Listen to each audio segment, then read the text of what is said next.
да организираме на ваква научна конференција на тема идните предизвици на економскиот развој и економските политики во Република Македонија.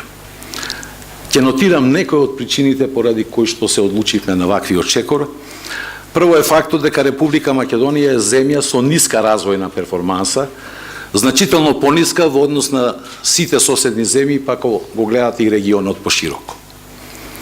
Фактички, стапката на реален пораст на бруто домашниот производ во периодот 1996, тоа е првата година кога имавме позитивна стапка на раст, до 2017 изнесува само 2,7%. Тоа говори дека македонската економија функционира далеку по својот потенцијал.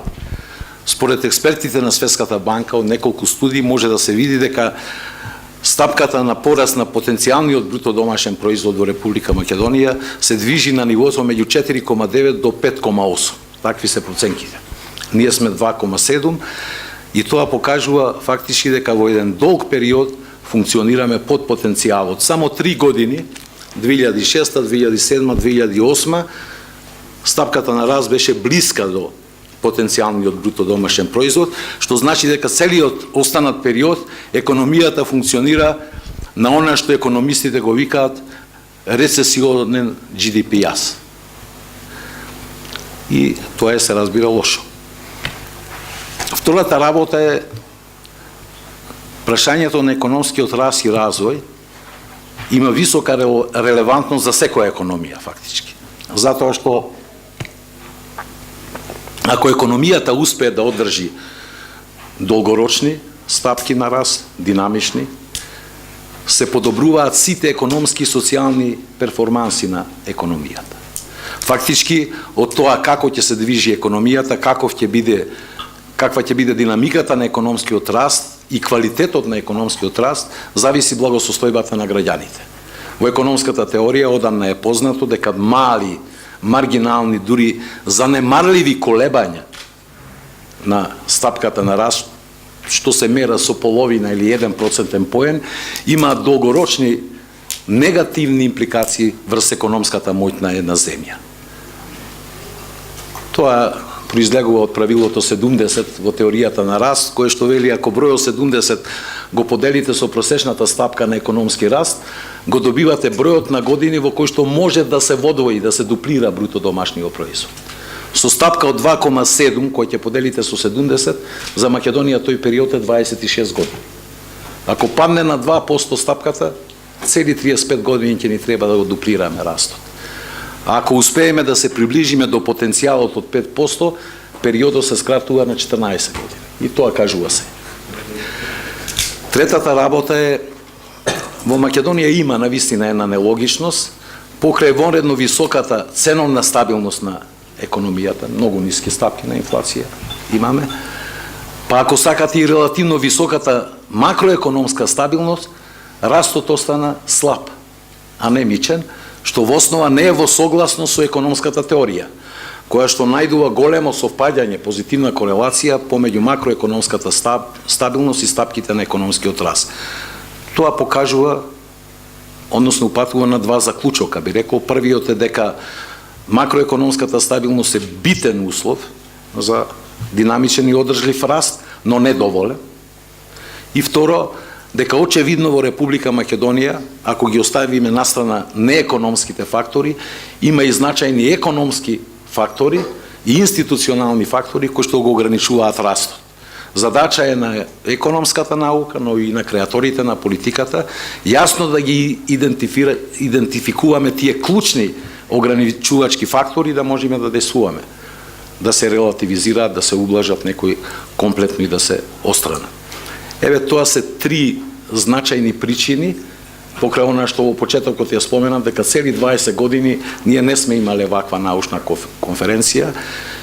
Ценејќи ваквата релевантност на проблематиката, ние одлучивме заедно на едно место да ги собериме и представниците на академската заедница. Мислам дека селектиравме се она што е компетентно и вредно во економската структура кај нас. Исто така да ги собериме тука креаторите на политиките, се разбира, не само на клучните макроекономски политики, Народна банка, владата, ами и на економските политики, пошироко и заедно да дебатираме за овие многу значајни прашања. Ние побаравме од авторите на прилозите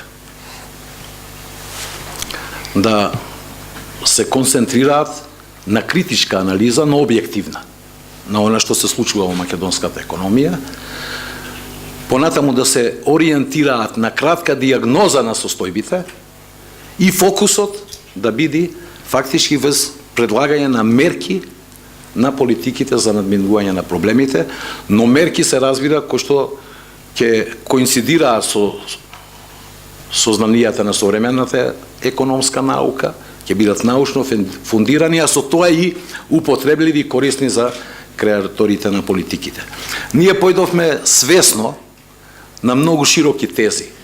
Фактички самата проблематика е комплексна. Условно два блока направивме. Првиот блок се прашање и проблеми на економскиот раст и развој, вториот блок се прашање и проблеми на економските политики. Не само на макроекономските, ами економските пошироко. Во рамките на првиот блок, како што знаете, имаме широк диапазон на прашања. Почнавме од интегрираност на македонската економија во глобалната економија, преку динамиката на економскиот раст, моделот на економскиот раст, неговите недостатоци, односно слабости, и со посебен фокус, да кажеме, врз економската структура, која што, како што знаете, прилично несоодветна, лоша. Понатаму продолживме во тезите го ставивме прашањето на изворите на раст, што е многу битно, прашањето на ограничувачките фактори на раст. Понатаму преминавме на можни пристапи за динамизирање на растот со посебен акцент, би рекол, на бруто домашните инвестиции и на институциите. Нивниот квалитет, нивната ефикасност, нивниот кредибилитет, бидејќи тие имаат големо влијание врз динамиката на растот и подолгорочно на развојот.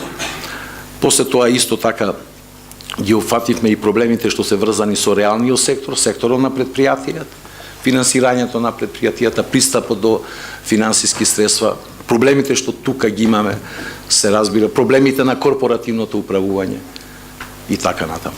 Во доменот на политиките почнавме со клучните макроекономски политики, значењето на фискалната и монетарната политика за растот. Во доменот на фискалната политика посебно се концентриравме на даночната структура, состојби, проблеми, идни предизвици и особено на одржливоста на јавните финанси во Република Македонија, додека во сферата на монетарната политика поаѓаме од примарната цел на Централната банка, одржување на висока ценовна стабилност, но исто така ги третираме проблемите на девизниот курс, проблемите на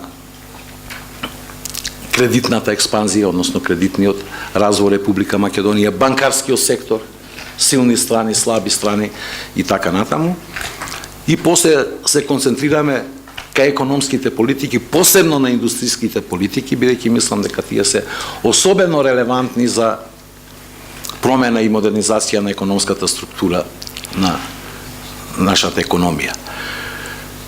Врз основа на начинот на кој што се третирани факторите на економскиот раст, би рекол во највлијателните теории на економскиот раст од средината на минатиот век па до денешни дни, врз основа на сознанието на економската наука, дека со тек на време релативниот придонес и релативното значење на отделните фактори на раст се менува во зависност од достигнатата фаза на економскиот раст и развој, врз основа на анализа на факторите и ограничувањата на економскиот развој Република Македонија, но и во основа на пристигнатите предлози на трудови од колегите, нели?